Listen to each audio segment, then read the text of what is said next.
Hello aspirants, PET class 4 में आपका स्वागत है। और आज का जो टॉपिक है वो मैथमेटिक्स है। ठीक है, यहाँ पे मैथमेटिक्स में जो क्वेश्चन आए हैं, केवल 5 क्वेश्चन आए हैं पीईटी में, और वो भी सारे के सारे नंबर सिस्टम से आए हैं और बहुत इजी प्रश्न है। ठीक है, प्रश्न की स्थिति देखते हैं क्या है। 31 क्वेश्चन है। अंडर रूट, यहाँ पे क्वेश्चन मार्क है, डिवाइडेड बाई 196 इक्वल टू 72/56। अब यहाँ पे सबसे पहला अप्रोच आपका क्या होना चाहिए कि आपको 1 to 30 तक जितने भी नंबर है उनका स्क्वायर याद होना चाहिए और बोथ साइड इमेजिनेशन होना चाहिए। यानी जब आपको 2 स्क्वायर दिखे तो आपको 4 दिखे, और जब आपको 4 दिखे तो आपको 2 स्क्वायर दिखे। ठीक है, बोथ साइड आपका इमेज होना चाहिए। अब प्रश्न में देखो कि अंडर रूट है 196। जैसे ही आपको 96 दिखे तुरंत आपके माइंड में आना चाहिए कि 96 किसका स्क्वायर है, 14 का स्क्वायर है। ये साइड आपको दिखना चाहिए। तो जब भी आप यहाँ पे जो क्वेश्चन मार्क है वहाँ पे संख्या मानोगे तो वो हमेशा स्क्वायर में मानोगे, क्योंकि जो भी वैल्यू आएगी वो स्क्वायर में आएगी। ठीक है, पहला अप्रोच। अब यहाँ पे देखो कि x square divided by 196 root में है इक्वल टू 72/56।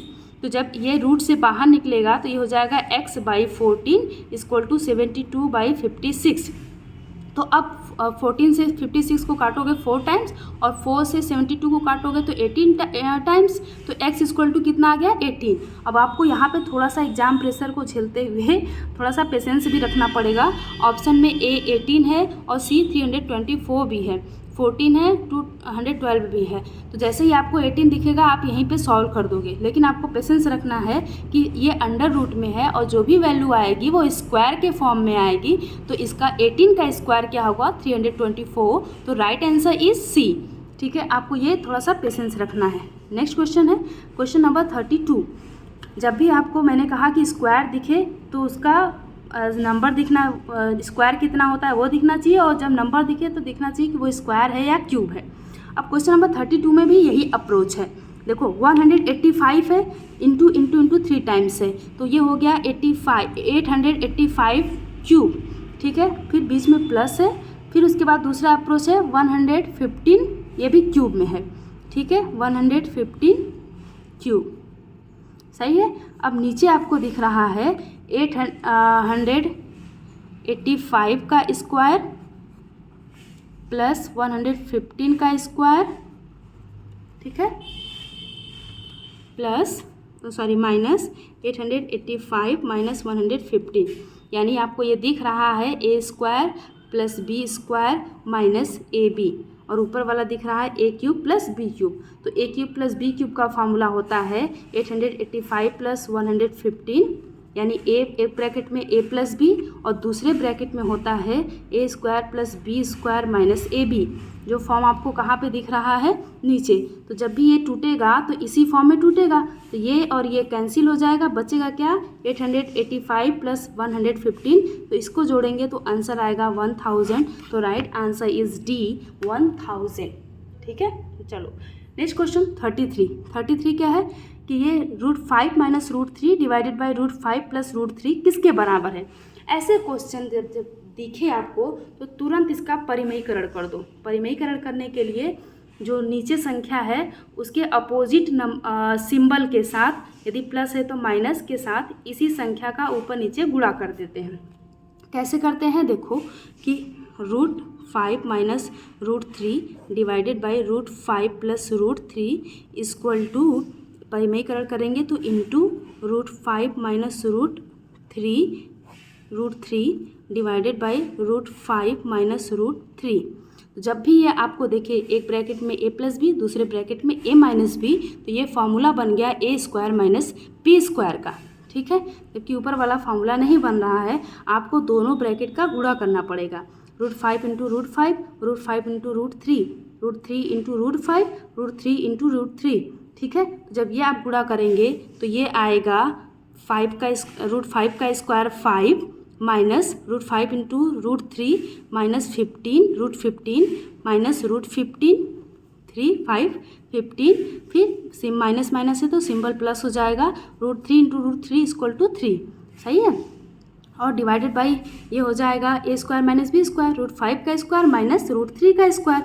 तो √5 का स्क्वायर करेंगे तो 5, √3 का स्क्वायर करेंगे तो 3, तो 5 माइनस 3 इक्वल टू 2। और ये हो जाएगा, ये होगा 8, 5 + 3 8 माइनस 2√15 डिवाइडेड बाई 2। तो यहाँ से 2 कॉमन ले लेंगे तो यहाँ 4 बचेगा और यहाँ से भी 2 निकल जाएगा तो -√15 बचेगा, और ये जो 2 बाहर निकलेगा यहाँ पे हो जाएगा, ये कैंसिल हो जाएगा। तो राइट आंसर क्या हो जाएगा 4 - √15। तो सही आंसर क्या होगा बी। ठीक है, चलो नेक्स्ट क्वेश्चन है क्वेश्चन नंबर 34। टीवी सेट का मूल्य 30% घटाने पर उसकी बिक्री 20% बढ़ गई, दुकानदार की आय पर उसका क्या प्रभाव पड़ा। इसको आप क्रमिक लाभ और हानि का जो कॉन्सेप्ट है उस पर लगा सकते हैं। चलो, जहाँ पे घट रहा है मूल्य उसे हम माइनस लेंगे, और जहाँ पे बढ़ रहा है बिक्री उसे हम प्लस लेंगे। ठीक है, चलो देखो कैसे होगा कि 30% घट रहा है तो -30, और 20% बढ़ रहा है तो +20 इंटू हो जाएगा इधर पे ये -30 इंटू +20, ये हो जाएगा डिवाइडेड बाई यहाँ पे प्लस माइनस रहता है तो माइनस सिंबल आ जाएगा 100। ठीक है, तो -30 + 20 कितना आएगा -10। ठीक है, -10 आएगा, और यहाँ पे गुणा करोगे आप तो 3 इंटू 2 600। ठीक है, -600 डिवाइडेड बाई 100, ये कट गया तो ये हो जाएगा -10 - 6 = -16। सही है, तो जब माइनस है इसका मतलब कि हानि हुआ है। तो अब आंसर में क्या दिया है देखो, 10% बढ़ा, 10% घटा, 16% बढ़ा, 16% घटा, तो राइट आंसर डी 16% घटेगा। ठीक है, दुकानदार की आय कितना घटेगा 16%। ठीक है, चलो क्वेश्चन नंबर बहुत ईजी है 35। 4 खिलाड़ियों की औसत उम्र 18.5 वर्ष है। अगर कोच की उम्र भी इसमें शामिल की जाए तो औसत उम्र 20% बढ़ जाती है। तो कोच की उम्र, अब आपको याद होना चाहिए परसेंटेज वाला कॉन्सेप्ट कि यदि 1/2 की बात हो रही है तो 50%। ठीक है, 1/3 की बात हो रही है तो 33 इज़ 1/3%। ठीक है, ये जो कॉन्सेप्ट 1/4 की बात हो रही है तो 25%। ये कॉन्सेप्ट आपके दिमाग में बनना चाहिए। और यहाँ पे क्या है कि औसत उम्र 20% बढ़ जाती है। 20% बढ़ जाती है, इसका मतलब कि 1/5 बढ़ जाती है। 20% मतलब 1/5, और 1/5 किसका, औसत ही बढ़ रहा है ना, तो औसत का 1/5, तो 18.5 1/5 किसका 18.5 का। तो अब दशमलव हटाने के लिए आप 10 का गुणा भी कर सकते हो। तो अब यहाँ पे देखो 5 × 3 = 15 और 5 × 7 = 35, तो वहाँ पे पॉइंट लग जाएगा तो 3.7 हो जाएगा।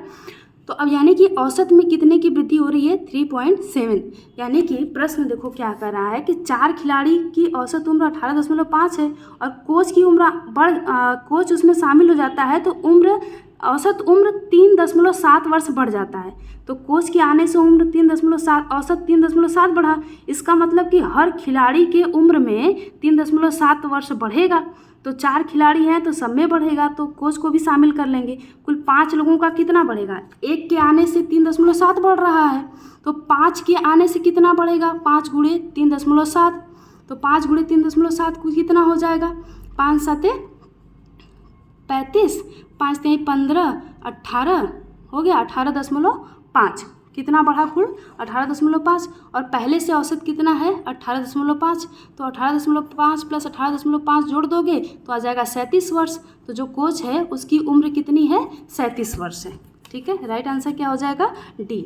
इस तरह से देखो कितना इजी है, ये आपको बताने में इतने समय लग गए ना, सॉल्व करने में जब आप प्रैक्टिस कर लोगे तो बहुत ही कम समय में ये 5 क्वेश्चन सॉल्व हो सकते हैं। ठीक है।